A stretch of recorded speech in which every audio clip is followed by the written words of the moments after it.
So welcome everybody to this special webinar brought to you by an amazing group of CRNAs. It really gives me a special joy to be here and to be able to host this kind of event where we could give value back to the community and share knowledge. The importance. It's all about empowering each other. Empowering each other in our respective fields. In this close knit community that we have. So I'm joined here with some other amazing CRNAs as part of your host. So I'm just going to pass it over. And then we also have a special guest, Mr. Levi Carter, that is going to be going into some details with us about how you could keep more of the money that you earn as a CRNA. But before we get there, I'm just going to let my co-panelists introduce themselves. As you can see, you see the amazing Dr. Bebe got the white coat capital background behind her. Leah, founder and CEO of Priority One Capital. We have Iman Mattox, CEO of Brickstacks Equity. And we have Edwin Valverde that will be joining us soon, CEO of Medval Capital as well. So we are all CRNAs that I've practiced in our career, but I've also looked outside of the OR to create other avenues, whether it's to create income or to reduce taxes and all of that. So before we get started, I'm just going to pass along my co-panelists. Just say a quick word, introduce yourself, and what got you here? What inspired you to start looking beyond the OR to create other sources of income? So I'm going to start with you, Leah. You have this bright smile on your face. I know you. Hi, everybody. Thank you. You guys could be anywhere else in the world right now, and you chose to hang out with us for the next hour. So I just want to extend some gratitude for doing that. I live in Baltimore, Maryland. How this all came about, and I will try to be super quick. Leslie, cut me off if I'm not. Um, but Leslie and I went to anesthesia school together back in 2012, and as my husband and I. Were contemplating other ways that we could create passive income. We were seeing what Leslie was doing, and I called Leslie up and I was like, Leslie, we've been friends for a really long time. What are you doing, and why don't I know about this already? What's going on? And that was simultaneously as Jeremy, my husband, is he's a now retired state trooper and paramedic with the state police, so he flew on the medevac for Maryland State Police, and we got hit with a $40,000 tax bill. I literally, was full time 1099. Obviously, we knew we already had some tax strategies in place. But the other thing was, it was like, what could we do? We have three girls, and we were looking for ways to create passive income. And then we had a dinner with Leslie, lasted almost 4 hours. And he told me what he was doing. And literally, my mind was blown. So the curiosity, and I started doing my own research. And then Leslie and I partnered up together, and we decided to go full blown into multifamily real estate investment. We saw all the benefits. My husband and I could still serve our communities, meaning serving people, providing housing, but we could also serve the medical professional community, people close to us, and show them what's possible with creating passive income. But at the same time, us being having access to the tax savings and the wealth building strategies that the super wealthy utilize every day. And I always say this to people: I wish I knew what I know now. I wish I would have known it 25 years ago, but guess what? Here we are. And you guys should congratulate yourself for coming on here and just wanting to learn more and grow more. And that's what this community is about. So welcome. All right. Thank you so much, Leah. I'm going to pass it over to Edwin. I don't know, Edwin, if you could come on camera and show your face and then just introduce yourself as well. There you go. Hi, guys. Yeah, this is Edwin Valverde. I'm been a CRNA for 16 years now. Um, I've been 1099 for 15 and full time 1099 now for about 8 years. Been doing multifamily for the last 6 years, and it's been great. I've been doing like 5 deals now with LP. Um, I've been mainly looking for this kind of environment with Levi, because he will answer a lot of questions that a lot of people have, about tax strategies, because that's one of the main things that everybody is looking for once you start making a lot of money and then you're trying to save up for the future. And I mean, you'd be surprised how many people don't know, even the people at the IRS, because now that I was making a lot of money in my company and I had to pay the IRS, well, they say twice a week. And but there's a little catch, if you pay yourself with your own company monthly, you don't have to do it every 2 weeks. And not all the IRS people knew that, and I had problems with the IRS for like 8 months, going back and forth. Everybody will think, that I had to still pay it every 2 weeks, and it was a mess. I had to even go to the local IRS office, fight with them. Even the main lady there didn't know. They had to call another person. So it's a big process. And I'm sure Levi will be able to explain a lot more, all the details of how to get all the tax savings that everybody needs. So welcome. Thank you guys for joining the chat here, and hope it's very informative for everybody. All right, perfect. Thank you so much, Edwin. And guys, as we go along, if you have any questions, drop them in the chat. Levi has promised to answer, to educate us as much as possible. So ask as many questions as you have. This is really for you. I'm going to pass it over to the amazing Dr. Bebe. If you don't know Dr. Bebe yet, you want to know this lady because she's amazing. Go ahead, Dr. Bebe. Thank you, Leslie. Welcome, everyone. I think you're at the right place. We all CRNAs, we all healthcare worker. We work so hard for our money, and nothing like learning from great Levi to see how you could leverage what you already have and make your money work for you. We all did 9 to 5. It's our time we all need to start hanging that coat. When you keep doing that, what I realize is it doesn't allow you to be creative, to think and do what Leslie, the XSITE people are doing. Until you become your own manager, you're still not there yet. I've been in real estate for 25 years.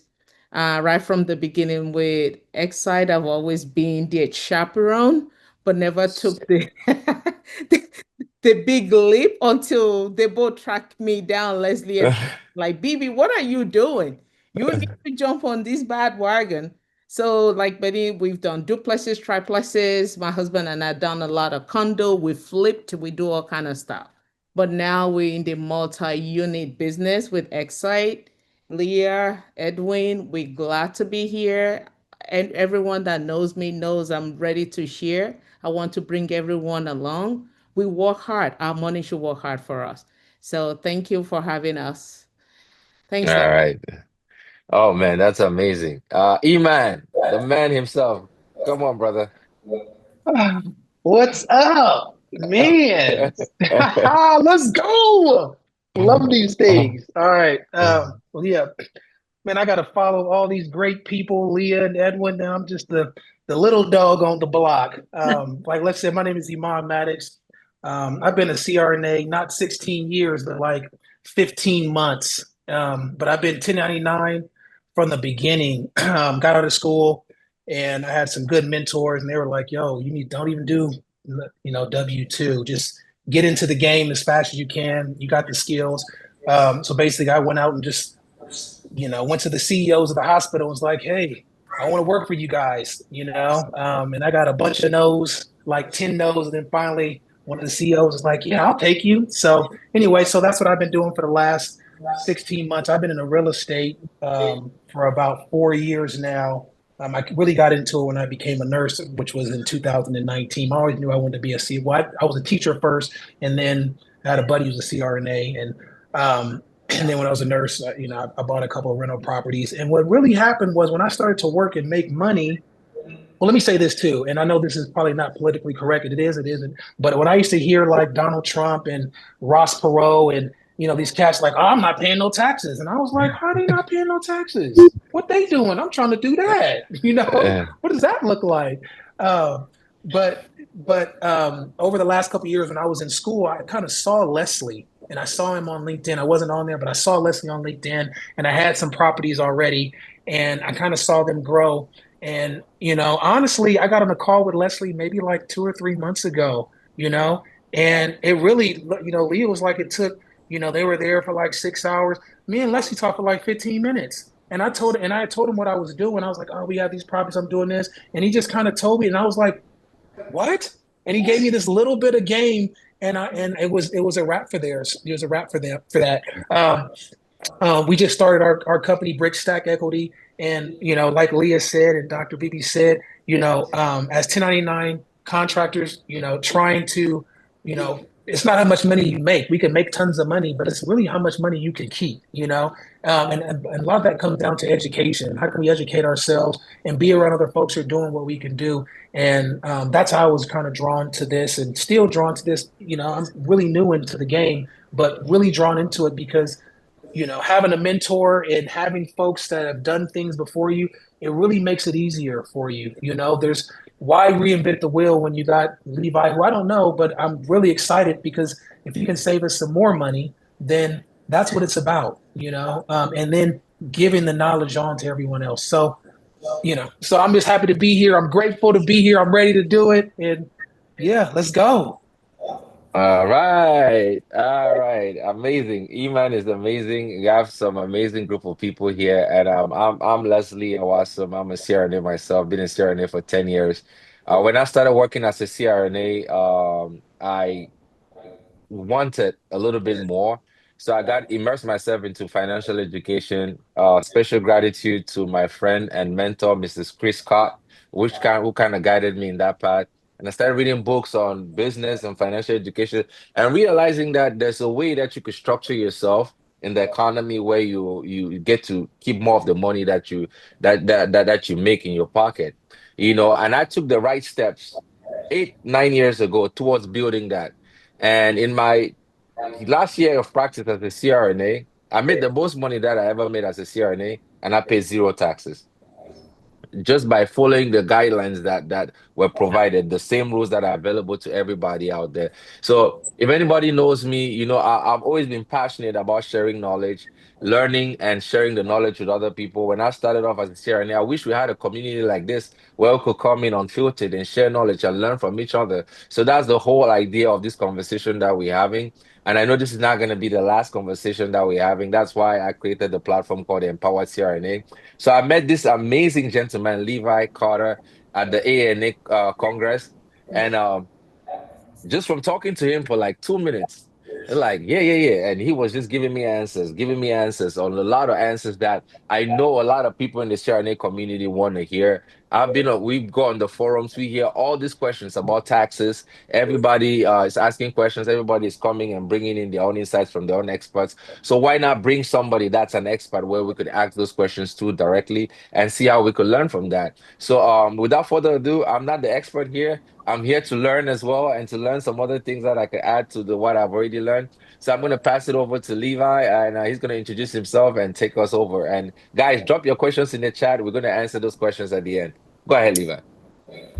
Well, pleasure to be with you guys. Thanks so much for the warm welcome, and just really excited about joining, being a small part of this community. Really enjoyed connecting with both Leslie and Leah at the Congress, and so thank you for being so welcoming. Thank you for just even sharpening my knowledge of everything going on in real estate. I'm a passionate real estate investor myself, and so just so grateful for the welcome and how we're already challenging and learning from each other as peers. Just real quickly to introduce myself, my name's Levi Carter, and I live in Edmond, Oklahoma. Our firm serves CRNAs in 40 different states. We serve them in all states. We're just not quite in all 50 yet. We serve several hundred CRNAs in about 40 different states. I live in Edmond, Oklahoma. Our home office is based out of Edmond, Oklahoma. I live here with my 5 kids. So pray for my wife who homeschools all 5 of them. But we're having a blast. It's always a party at my house. We own CBFC, which is a firm that focuses exclusively on 1099 CRNAs.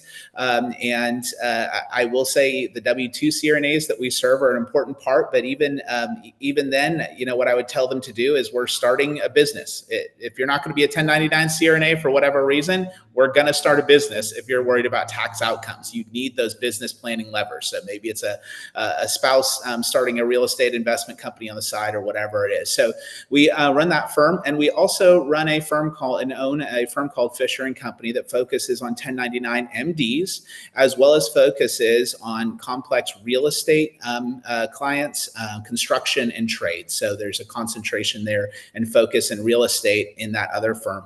I'm an avid real estate investor myself.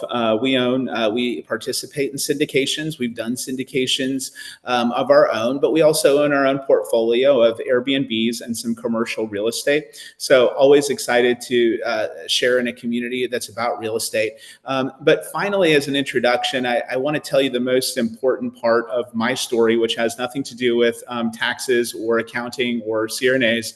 It has to do with me growing up in deep, deep poverty.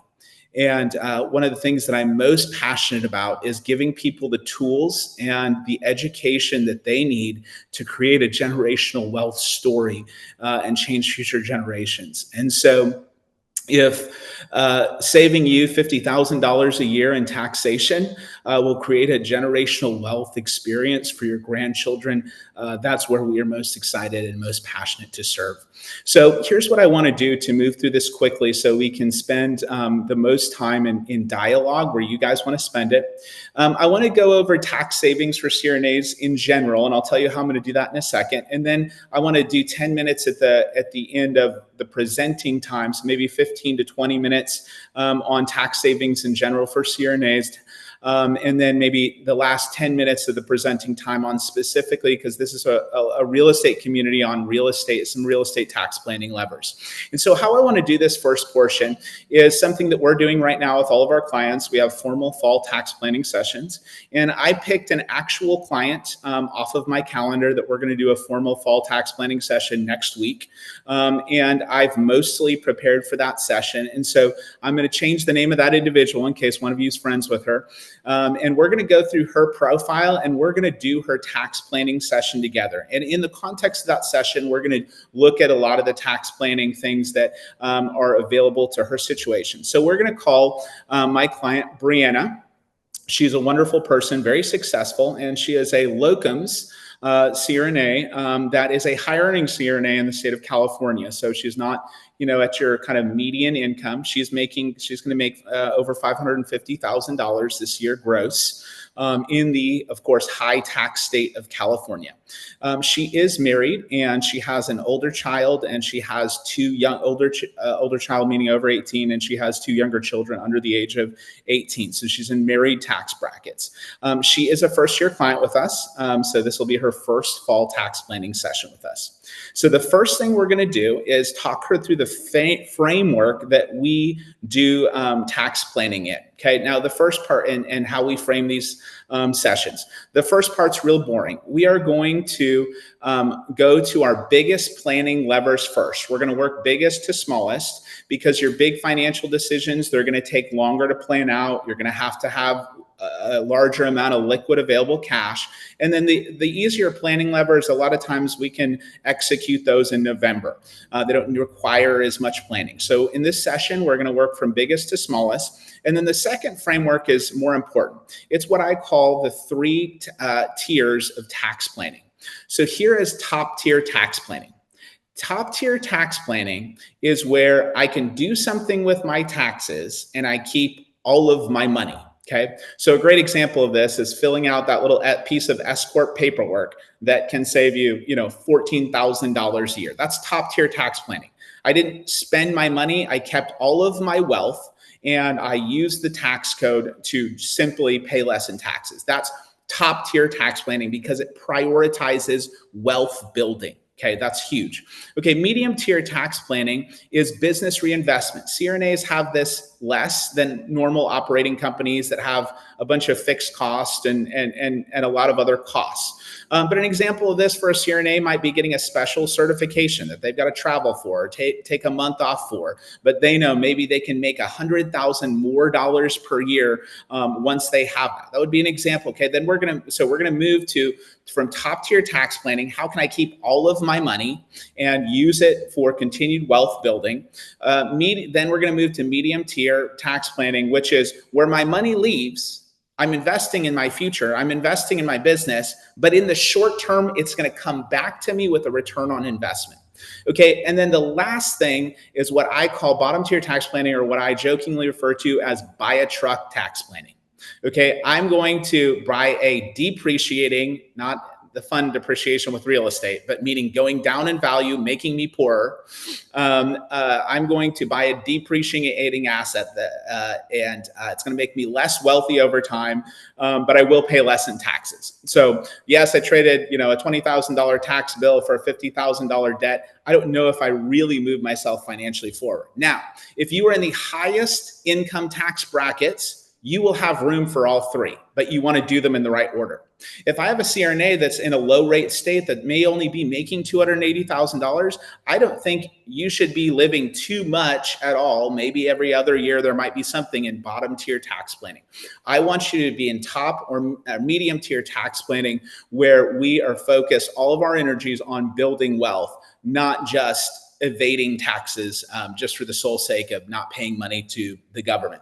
So I'm going to walk her through that framework, because when she hears these options, I want her to prioritize wealth building and top tier tax planning. So then we're going to move into some of the bigger planning levers that we're going to talk about in her session. These are just some of them that we use, but they're her specific ones. So one of the things I'm going to talk to her about is changing out of a solo K into a defined benefit plan. Defined benefit plan is a type of retirement plan where you can get a lot more money in it. That may not be her preference. I don't know her preferences. This is why we treat these sessions like a menu. But if she ends up not wanting to do some of the other things, it's a big chunk play that we can do at the push of a button at year end or after year end. So we're going to talk through defined benefit plan versus what she currently has, which is a solo K. Then we're going to move to another big planning lever that she might look at for this year. It's something that we've already discussed a little bit. We're going to continue our dialogue about an old house that she used to live in, where she used to have a contract that she's considering turning into an Airbnb. And of course, what are we going to talk about there? We're going to talk about we're going to do a benefit analysis, a cost benefit analysis on doing a cost segregation study on that. And we're going to talk about how we're going to be able to take that loss, because it's an active business. It's what people often refer to as the Airbnb loophole, as most of the people on this call are familiar with.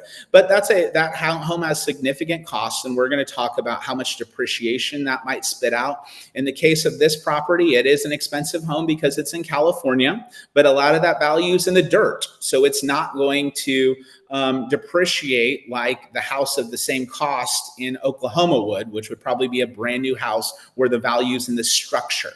And so I think that, that will probably, my guesstimate is that property is going to spit out about $150,000 of year one depreciation for her. Okay, so in her tax brackets, if we're shaving that from that $150,000 off the top, remember she's in California, so her top rate is closer to 50% than 40%. So we just eliminated, if we do that, and we're going to talk about why you wouldn't do that, there are reasons, we just eliminated $70,000 of taxation. Okay, we're going to move to the next thing that I'm going to talk to her about, which we usually introduce the conversation for higher earning CRNAs closer to 500,000 to $1 million than 300,000. We're going to talk about having a C Corp management company in your entity structure. There has to be a business reason other than tax evasion to have a management company. And so we're going to talk about what that looks like and how to make it all look right.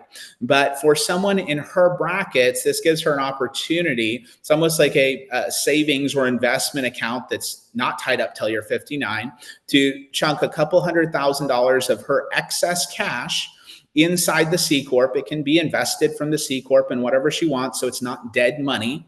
And she's going to be passing her highest bracket income down from a 47% rate down to a lower C Corp rate of 21%. And she's going to ask me, what's the catch?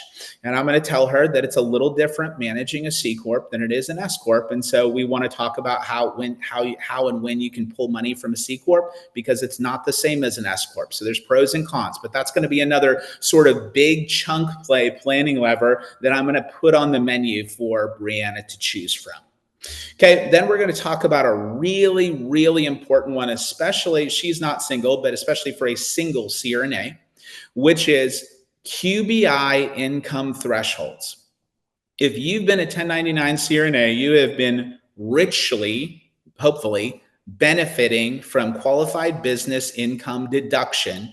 It's the biggest deduction on your tax return that maybe you have no idea what it is. But it is a dramatic deduction where 20% of your net business income, meaning if you clear 250, it's a $50,000 income tax deduction. And it is a massive deduction that you may not know exists, but it's probably there. The problem is QBI is phased out at certain income thresholds. And so what I'm going to tell Brianna is that no matter what other planning things we do, we are going, and I'm going to make her, we are going to do enough of those items to keep you under the QBI threshold so you don't lose a bonus for her, maybe $80,000 deduction on her federal tax return. So if we need to, which is one of the reasons we use C Corp holding companies, if we need to tuck 200 grand away to the C Corp, which doesn't flow to her personally, well, then I've automatically brought her income under the QBI threshold. QBI thresholds change every year with inflation, but married filing jointly, it's close to 400,000. That's household income, not just your income. So that may be manageable for a lot of married CRNAs at kind of normal CRNA rates. But with single CRNAs, that's a magic line in the tax code that you want to watch really, really closely, because for married or even head of household, it's half of that. It's closer to 200,000. And so we have to do enough planning, other planning items to get under that line and maintain this massive income tax deduction.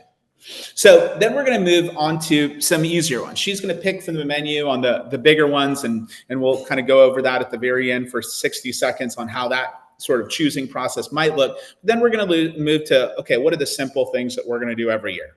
Okay, so we'll talk about putting her 2 younger kids on payroll and the tax advantages of that, how to substantiate that. That's a really big question that maybe we'll go over in Q&A if someone brings it up, how to substantiate that the right way, etc. We're going to talk about HSA versus another option that we talk about a lot is HRA. If there's a C Corp in the mix, health reimbursement arrangement can be better than HSA. We'll max that out. We are going to talk about how the only way that she can take as an S corporation, or operating company as an S corporation, the only way that she could legally take any sort of home office deduction is going to be through something called an accountable plan reimbursement. Okay, so all of these are 10, 15, maybe $18,000 planning levers. But if you do 3 or 4 of them every year, you might be just with the smaller planning levers, removing $50,000 of taxable income. Or if you make a poor financial decision like I did, you can have 5 kids and you can get 70 grand out of kids on payroll. It's lucrative from a tax standpoint. That's the only way in which having 5 kids is financially lucrative. So we're going to walk through the smaller ones, and then we're going to say, okay, Brianna, what do you want to do? And one of the things that's going to come up in that dialogue is liquidity, because I have seen the bank account of Brianna's, and what she's going to tell me that she thinks I don't already know is that she paid off about $55,000 of student loan debt. And she's going to be super proud of that. She's going to be thrilled. And she's going to be thrilled to tell me about that. But she's going to say, hey, I want to take my now roughly $170,000 tax bill to $50,000. But to do that, she's going to have to do a lot of these planning levers. And even at her income, she's going to be a little tight because 50 grand went to student loans. And so I'm going to tell her it's a new year, this is a new relationship. But next time, if you want to have a big debt repayment year, just shoot me an email and we'll kind of game it out. Because what she did there is she made an investment in paying off her student loan debt, which is hurting her net worth. But she made an investment in something that's basically a 7% investment. It's accruing interest at 7%. Whereas if she had put those same dollars in a tax planning lever, her return on investment would be 45%. So it doesn't mean that taxes are the only thing in a financial factor making decisions, but it's a factor that you have to consider. And so there's only 2 CRNAs that were not effective with tax planning with CRNA profiles. One is the person that never takes action. They're risk averse. I've had the conversation surrounding real estate. For some reason, real estate scares people more than the markets, and they're risk averse and they never take action. So that person can never save money because they'll never take action. And then the other one is illiquid CRNAs. CRNAs who make $300,000 and they eat $299,000 of it. To be effective at tax planning, there has to be distance between your net earnings and lifestyle. There has to be significant distance. And so, the young CRNAs that are stuck in school for 3 years, who can't wait to actually get a paycheck and live life a little bit, I get it, but that's a big part of the education moment we're having with them.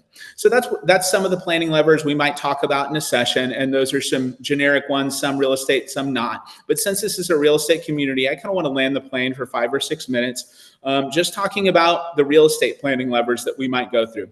I'll start with the one that everybody knows about, which is cost segregation studies. I want to encourage you with one principle or thought in your real estate investing.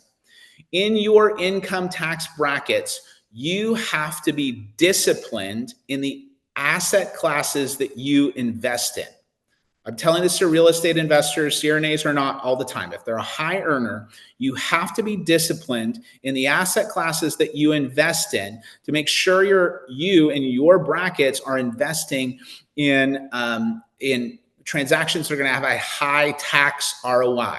Apartments have a high tax ROI. Commercial in general has a higher tax ROI.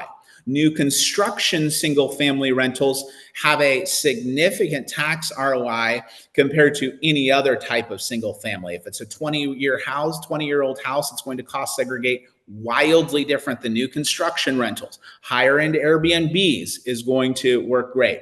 And I say that because a lot of the real estate investing forums, if you're on Bigger Pockets, they're focused on creating after repair value, buying a shoebox rental for $70,000 at the auction block, put 25 grand into it. And that's not you've created 25 grand of extra wealth over and above your, initial investment and the repairs and maintenance. And that's all true. And if you were in broke people income tax brackets, that is a perfectly fine way to get wealthy through real estate.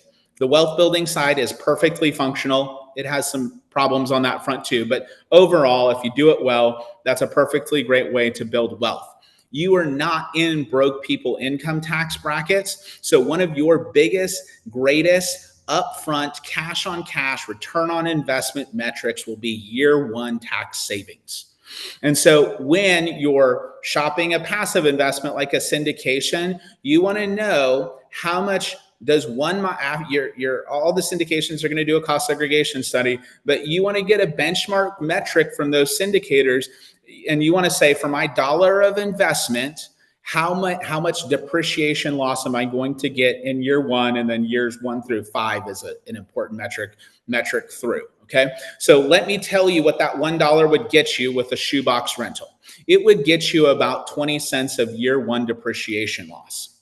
Okay, a lot of syndications are going to get you 50 to 70 cents in year one syndication loss. The closer you can get to 1-to-1 is probably the investments that you need to make. I've done some before. I have other colleagues that are greater than 1-to-1. So you want to be as close, maybe even over 1-to-1. Again, taxes are not the only priority. The first priority is make sure it's a good investment. But you want to be really close to that metric. And so when you're evaluating asset class, you're utilizing cost segregation studies, you need to be buying the right kind of asset class that's going to spit out a significant amount of year one depreciation loss. Okay, cost segregation studies, I'm going to move to the next thing because they are not the right thing for every property. If you have a property that will not cost segregate well, or the cost of the study you feel like it's going to be nominally efficient with the cost of the study, I would research IRS expensing safe harbors. There's 3 of them. I won't go into detail, but it is a way to extract more value off of a property in expensing. It's different from depreciation. It's not an asset that's being depreciated. It's just being expensed directly on the P&L. The IRS recognizes certain transactions of a certain size or a certain type through these 3 different safe harbors. One of them, for example, is called the de minimis safe harbor, where you can directly expense an item that normally, under the normal old rules, should be depreciated. And so if you've got something that you want to get more tax benefit out of it, but you don't want to take $2,000 for a cost segregation study, we can evaluate the property against IRS expensing safe harbors. This is great for property in a remodel year. We can see how much that remodel we can directly expense, get a similar type of benefit to a cost segregation study. Okay, and then the one I want to land on, because I think it's relevant to this community, is the major question in different ways to take passive losses.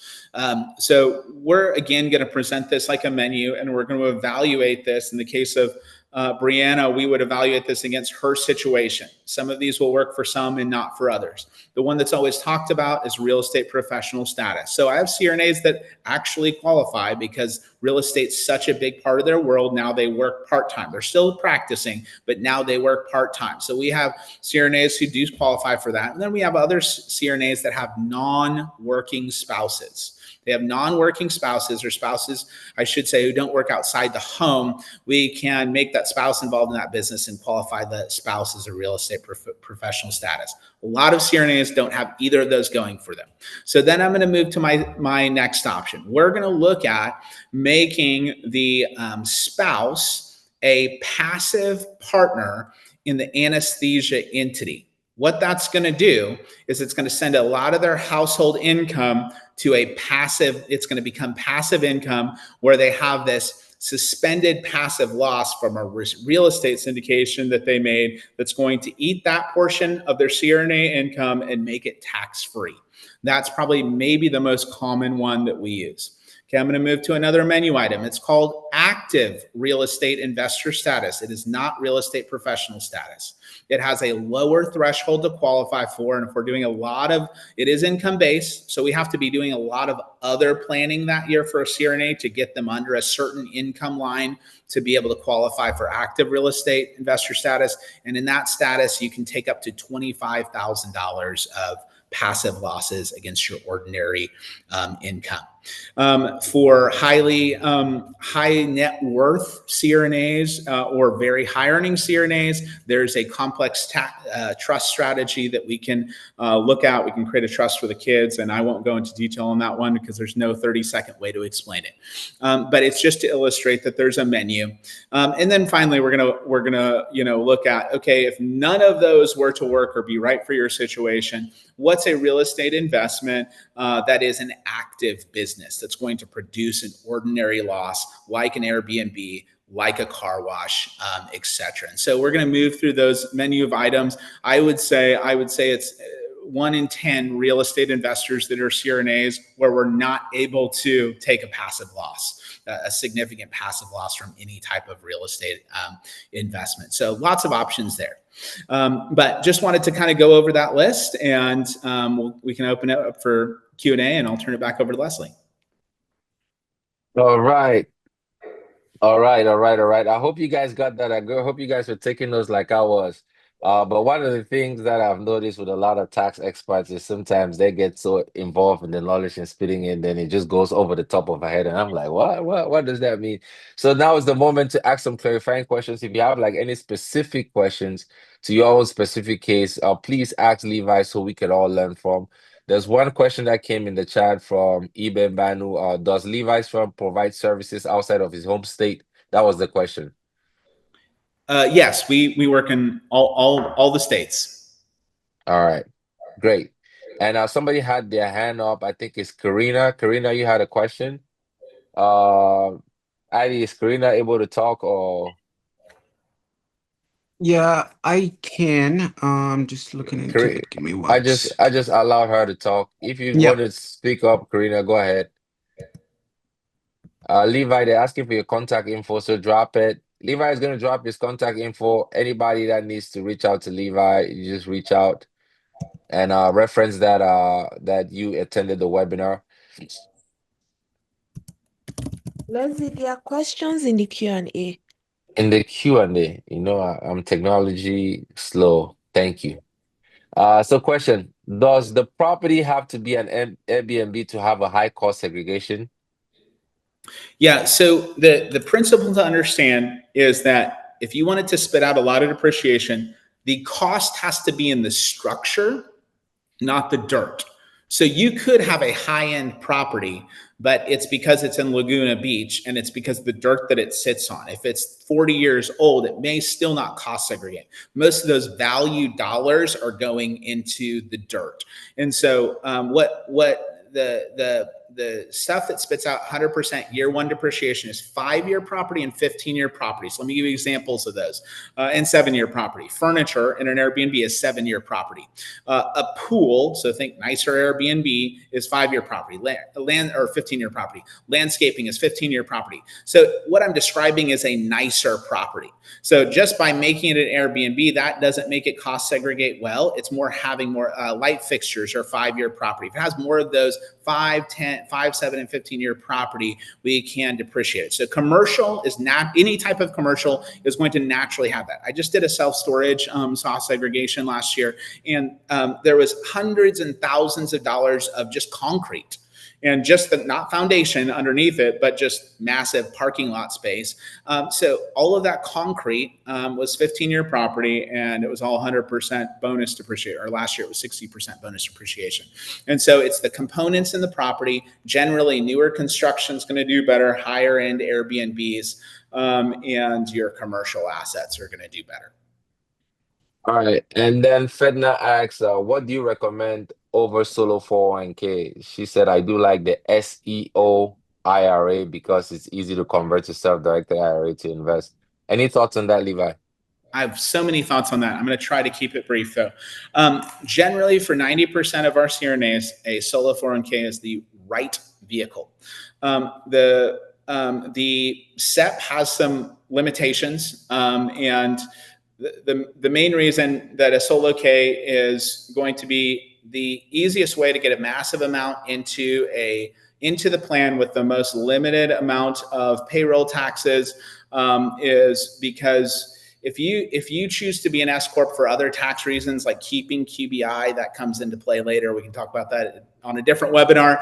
You have to have payroll to keep QBI. So, and then you're saving payroll taxes by being an S corporation. Let's assume that it's the right thing for you to be an S corp. In order for you to get $70,000 into a SEP, if the right thing is for you to be in an S corp, you would have to give yourself let me do some quick head math, $280,000 salary. Okay, so that's going to be a lot of payroll taxes to get that much into a SEP, because a SEP is limited to 25% of your compensation. It's much easier to get a large amount into a solo 401k because the first 23,000, if you're younger, is your employee deferrals. It doesn't go against that 25% limitation. So if you have you and your spouse on it, I can get $46,000 dollar for dollar into that plan before I do the 25% of compensation math. So it's a lot easier. There's a lot less payroll taxes to get my, let's say I want to be maxed out at my 70 grand. So for most, it's going to be solo K, not SEP. There are situations where a SEP is the right call, but that's usually going to be the most payroll tax efficient vehicle. Okay, if you are a higher earning CRNA, let's say and you like the retirement planning levers, then we're going to talk about something fancier called the cash balance or a defined benefit plan. It's a different bucket. So it's not limited to that 70,000. So if you love those retirement planning levers, we can get a lot more into a defined benefit. Let me land the plane here for 10 seconds. Any of those can be self-directed. If you are going to use a self-directed product for real estate, I would unequivocally tell you to do a self-directed 401k, never a self-directed IRA, because self-directed IRAs have unrelated business income tax. And if there's debt on the real estate investment, so basically you're just able to buy things in cash over there, real estate investments in cash, whereas a self-directed 401k can invest in investments with debt. So if you're going to use self-directed specifically for real estate, I would say the only way to go is self-directed 401k. All right. We Levi, have a bunch of questions. Go question ahead, Edwin. about the self-directed. How about Levi? How about self-directed Roth? What are your thoughts on that in real estate? Oh, I mean, any Roth vehicle is a great wealth building tool. So yes, Roth is always good. And you can do, I don't know on the self-directed Roth, I haven't looked into the UBIT rules on the self-directed Roth. So that one I'd have to research and get back to you. If you still have the unrelated business income, taxable income, like you do the self-directed traditional IRA. All right. Marshall, you had your hand up. You have the floor. You can speak.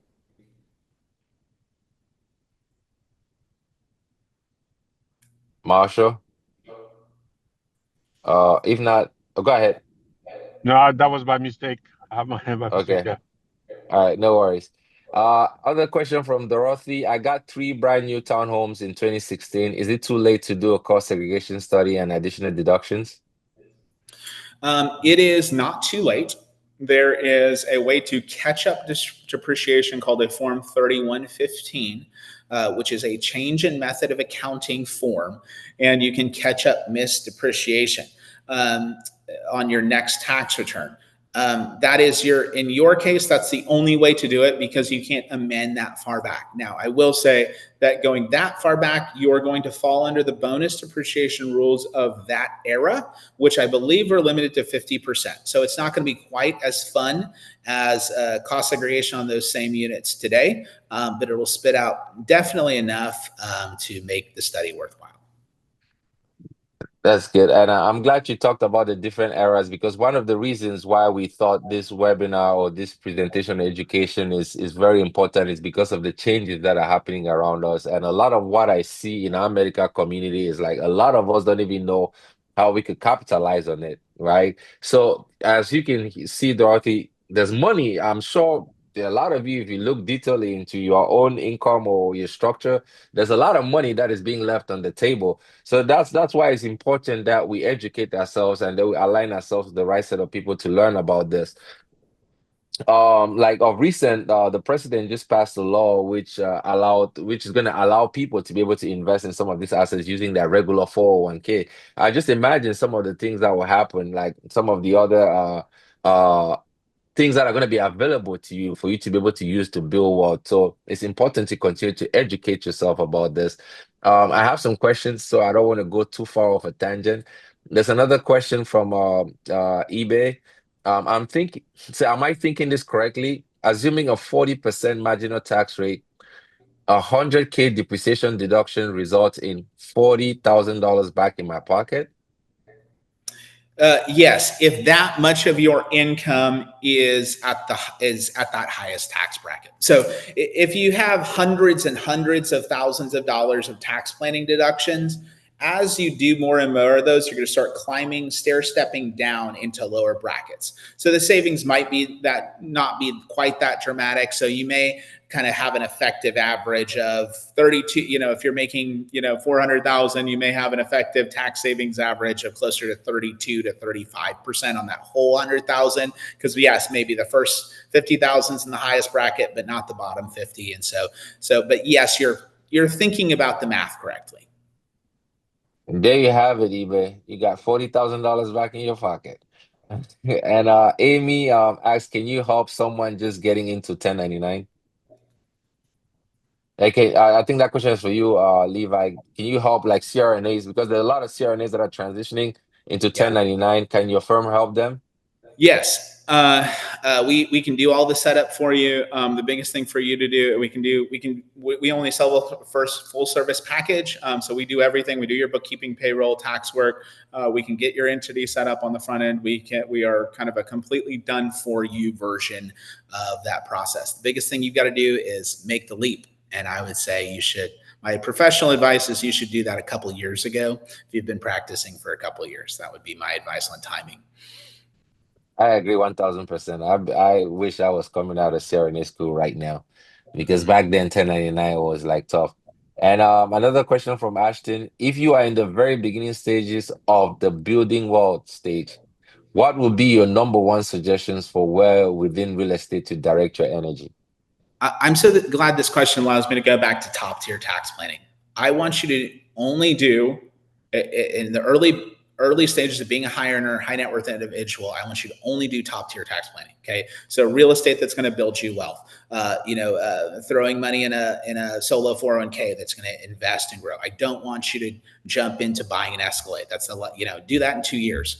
All that stuff that's going to drive down. I want you to focus on building wealth. So specifically tax planning strategies that's going to allow you to keep and invest all of your money. S corp, perfect example. You just fill out the piece of paper and you don't pay any taxes. If you're going to sell a property, 1031, make it an investment property first, 1031 it so there's no capital gains. Move every 2 years out of your personal residence so you get tax-free capital gains on your personal residence exemption. Only focus on the tax planning that is going to increase your net worth at that stage. All right. Another question from Ijoma is, could you briefly explain active real estate status and how you can qualify? Yes, absolutely. So I'll give you the income thresholds. It goes away over $150,000 in income married filing jointly, which is why this option is probably, if I'm talking to 10 CRNAs, it's probably in 10 planning sessions. This one is going to work for 1.5 to 2 of them. But it does work, even if that CRNA is making 300,000 or 400,000. What it has to be, where the years where we're going to use that is going to be a year where we had several big chunk plays that are going to so dramatically reduce our income. Let's say it's a buy an Escalade year, and you maxed out the solo K, and you did the kids on payroll, and you invested in a piece of real estate. Well, actually, there's quite a few CRNAs that have years where they get under that threshold, and then they qualify for active real estate professional status. It's not good for unlimited losses. It's good for a $25,000 passive loss against ordinary income in that year that you qualify for. So it's up to 25,000. That's basically how it works. Can you talk a little bit about real estate in that same line about real estate professional status? Because I know a lot of CRNAs have asked me about that. Yes. The reason real estate pro status, again, unless you have a non-working spouse, is not achievable for, let's say, a single CRNA or someone with a full-time working spouse. Usually it's not achievable for someone that doesn't have the non-working spouse or isn't super part-time as a CRNA, because one of the requirements is there is an hours requirement that a lot of real estate nerds can reach, which I think is around 700 hours. And if real estate is your life outside of your medical practice, you can't. A lot of CRNAs actually can achieve that one, but they can't achieve the second requirement, which is that over half of the services that I offer, period, meaning services that I offer to the world, period, for compensation, over half of them, 51% of them, has to be to my real estate career. Okay, so if you're working, it's really hard to make that case if you're working 40 hours as a CRNA and it's stand up or under audit. So that's why, again, that's not a lot of CRNAs, unless they have a non-working spouse, that one's not going to work, but we use it a lot for non-working spouses that manage the real estate portfolio. And for those that qualify as real estate professionals, now 100% your depreciation gets applied to your active income. So let's say, for example, if you had a non-working spouse that qualifies as a real estate professional, then all the depreciation that you make from like maybe investing in syndications or other tax advantage assets now gets applied to your active income. So now you're saving significantly on the money that you make. Iman mentioned the story about listening to Donald Trump and Ross Perot talking about the pay zero taxes. So these are some of the advanced strategies that they use as well. So Latonia asks, how much is the done for you? I guess she's asking about your services. Sure. So we sell the same package to 90% of the CRNAs that we work with. This is going to be a CRNA that's earning around 300,000, 400,000 in that range. It's $400 a month. It includes bookkeeping, payroll, and tax returns.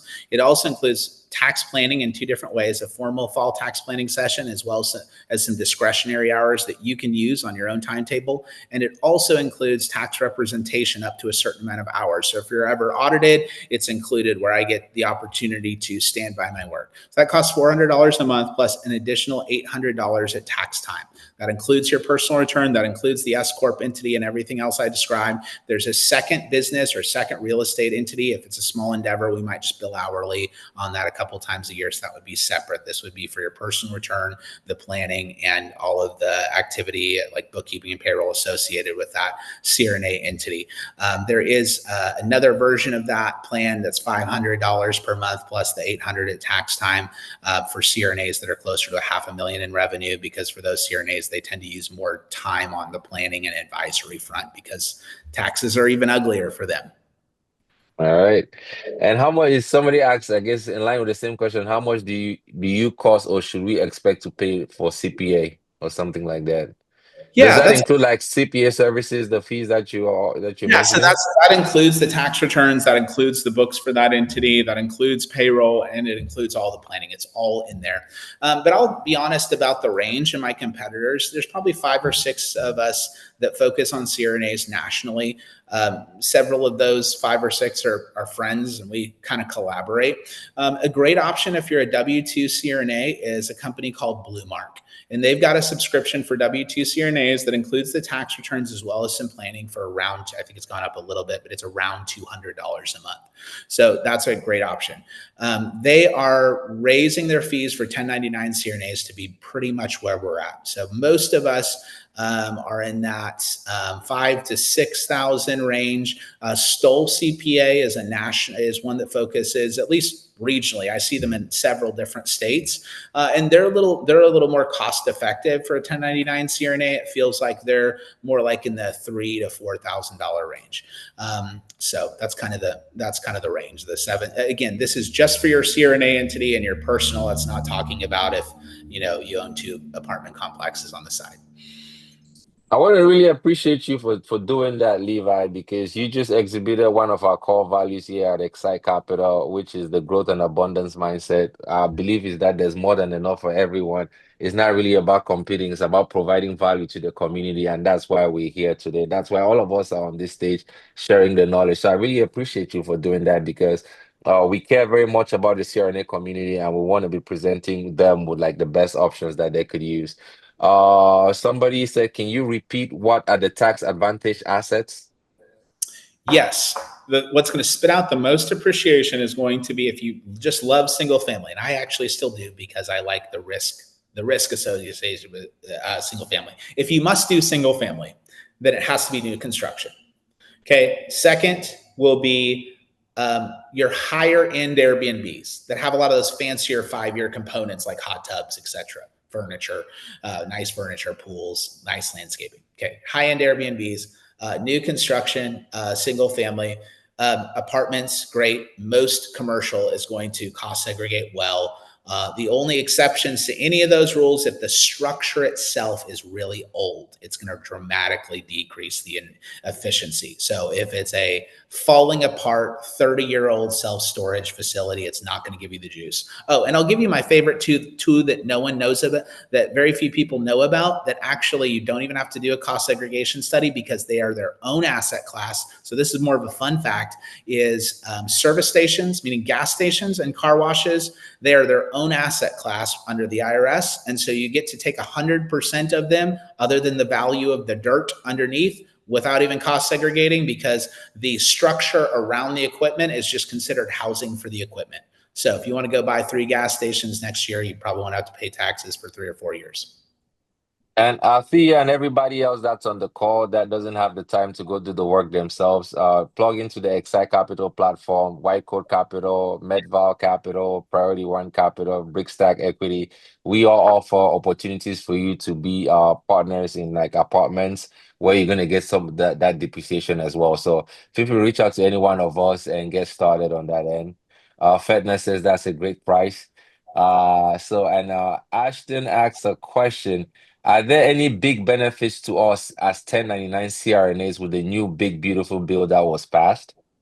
Yeah, so I will say there's some fun, quirky things in there that maybe not everybody knows about. So, like next year, for example, I would like to see Leslie next year syndicate a manufacturing facility, because that's a special thing that was new to the big, beautiful bill, is that you can expense them 100%, again, without a cost segregation study. So go syndicate one of those next year, Leslie.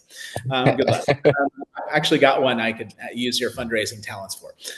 So there's a couple novel things there, but I would say most of the things that the big beautiful bill did was extended the 2018 tax cuts. So that 100% bonus depreciation, the existence of QBI, every CRNA on here needs to understand how QBI works. It is the most lucrative tax deduction that you're benefiting from that you have no clue that you're benefiting from. So QBI did not exist before 2018, and it's probably saving you anywhere from $20,000 to $40,000. There is one other thing is actually on your individual taxes. And so this would apply to the W-2 CRNAs as well, which is that they lifted the SALT cap. We used to have to make workarounds from 2018 on the state and local tax deduction. As far as the state and local taxes that you pay, you could itemize them on your federal taxes. Well, that was limited in the 2018 Act to $10,000. They bumped that up to $30,000. So especially if you're in a high income tax state, that just that's a pretty dramatic improvement. So yes, there's lots of things in there that should improve your life, but most of them are just extensions of what happened in 2018. Oh, the lower C Corp rate down to 21% that we talked about, that planning lever. If you're on the higher earning end, having a C Corp management company, that also didn't exist before the Tax Cuts and Jobs Act of 2018. So most of it was just an extension of what was happening in 2018. All right. So we're getting way past the hour mark. Levi, we have a few more questions if you don't mind just hanging around to answer it. Thank you so much. Another point from eBay. I'm well established with a firm for returns, etc. Can I engage your firm solely for tax planning and advisory purposes? We might do that. We're going to way overcharge you for that. So I would recommend looking at moving everything over. We just have a certain dollar amount that we won't, we work for a client, we want a certain level of engagement with all of our clients. And so we have a certain dollar amount of revenue that we like to hit, by being above $5,000 a year. And the reason for that is staffing in our industry has gone up 30% over the last 3 years. And we're an advisory firm. So most of my staff is expensive. They're not $60,000 or $80,000 or even $100,000 hires. And so to actually be an advisory firm that spends a lot of time on planning, we've got to kind of hit that number. Doesn't mean I won't sell you on that engagement. It will just mean that you're overpaying for just that alone. So you might happy to have a chat with whoever would like to talk about that, but you might just consider bringing everything over. Man, I appreciate the transparency and honesty, man. Some other of these professionals, they'll be like, yeah, come over, and then they'll start billing you crazy amounts. So really appreciate that. Corice is like, are these fees tax deductible as part of a business expense? Absolutely, 100%. Yeah. This is one point that I want to hit on. And I tell people, the government is begging you to start a business. Think about it. Like as a W-2 or whatever, even if you're W-2, you have a side also. You start a business. Every expense in your business is tax deductible. That's what I did when I was working W-2. I was able to, even before I even became real estate professional, I was able to save a lot on taxes because of some of the things I was doing starting a business, like investing in myself, going to conferences, doing all this other stuff. All of that was tax deductible. So in the position that you're in as a CRNA, if there's ever been a time when you can make that investment in yourself and do these things, it's now, because the money comes back in your pocket. The government is begging you, go out and do this. So that's a very good question. And that's one thing that we all need to know. And then Athea asks, can Airbnb be mixed use, lived in 50% of the time, and Airbnb for the other 50%? Yes, that's a good question. There's something called depreciation recapture if you go under 50% business usage. So you want it to definitely be over 50% business usage, but we can prorate the expenses to personal versus business expenses. All right. Great question. I think that's the last question. This has been an amazing session. We had over 100 people attended. We have over 90 people staying all the way to the end. So this has been amazing. So Levi, this tells you what we talked about. There's a need for this education in our community. So if you don't mind, I would like for you to commit for us to do this again at some point in the near future. Yes. Audience, would you guys like to have Levi back? Let's get some hearts, Of course eyes. we Yes, yes, would. yes. Yes. Well, you're All too kind, right. guys, for so much of your time talking about tax legislation at 7 o'clock on a Wednesday night. It's very generous of you, and happy to share. No, again, anything we can do to to grow more wealth for our colleagues, anything we can do to keep more money back in their pockets, and we will do that because as CRNAs, we know how hard it is for us to work for every single dollar that we earn. We know what it took for us to get to that position. So that's why we're really passionate about this. Yes, everybody, recordings will be shared. If you have any friends that did not attend that would like to attend, please just tell them to send. We'll send a link for them to sign up. We'll send the recording. We'll spread the knowledge to everybody. Please use it. Take advantage of it. All we can do is continue to share the value and see how you can use it. Any closing words from my co-panelists? This is great. Thank you so much, Fire. Levi. Fire. Fire.